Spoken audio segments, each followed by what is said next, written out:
Hi guys, welcome back to Lunatic Astrology. I'm your astrologer, Lori Lothian, and I am here on a very squinty sunny day-ish from some little place called Catherine Cove along Lake Superior because I'm traveling across the country in my car. I am going to talk a little bit about this Cancer new moon that's coming up, but I don't have time or footage or time here to do every sign. I'll do that in a separate video, but I just wanted to share some thoughts about it.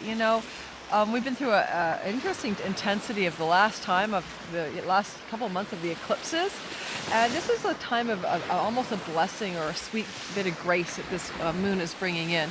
And when I talk about grace, I mean the angles to this moon are powerfully positive. There's a trine from Neptune in Pisces to this 18-degree Cancer moon, and a trine flowing with the loving, opportunity-rich energy of Jupiter to this moon in her home sign. She's like happy there. Like she's like, oh, I'm back home at last. I feel safe. I feel anchored. I feel rooted here.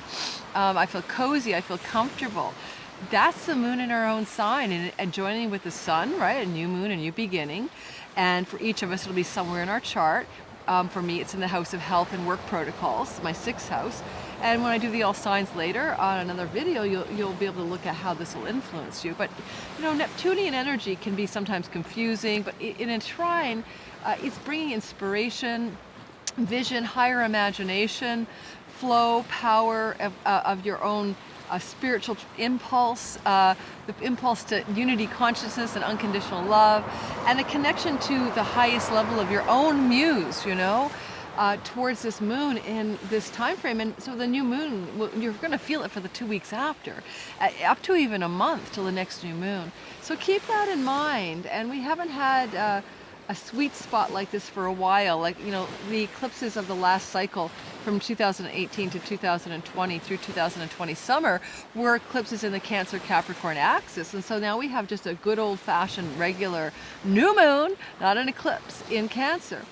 And then Uranus, the big change god, the awakener, bolts of disruption and change, so to speak. Sometimes it brings pineal gland, third eye downloads, insights, ahas, revelations, sometimes UFO disclosures. And he's sextiling this moon. So a sextile is also positive, it's of the nature of Venus. And he's sextiling from Taurus. And there is a sense of, I'm trying to bring some good, aha, idea, inspiration, a pineal gland download, or just plain old good change, right? Good old change, one of his specialties. Am I recording? Good, yeah. So he's going to bring positive change to things that have to do with the house that is Cancer in your chart. So if you already know your chart, you start with your rising sign and you go around, especially whole sign houses, please. You'll know that the zone where this moon is bringing the newness with help from Uranus and help from Neptune is where you're going to find the new beginnings and the positive changes, okay? So when I do the all signs, I'll go into my thoughts about that. But if you know enough about your chart, look for the Cancer house in the 12 houses and then learn the meaning of the 12 houses. It's not that hard, guys. First house is yourself, 7th house is your marriage and wedding partner, business partners, 4th house is your home, 10th house is your career, that kind of thing. I should probably make a house cheat sheet that I give away to you guys.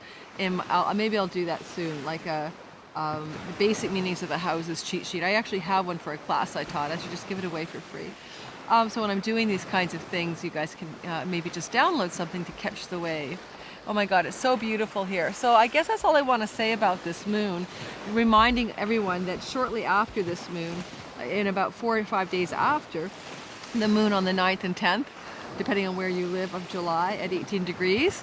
If you have any planets near 18 degrees of the sign of Cancer or your rising sign is there, same thing if it's in Aries, Libra, or Capricorn, the cardinal signs, you're going to feel this moon a lot more than the average Joe. My sun is angular to this particular new moon. My sun is at almost 15 degrees of Aries, and so I'm going to feel this moon, right? Because my sun is square to the new moon. My natal sun is square to the new moon in the sky.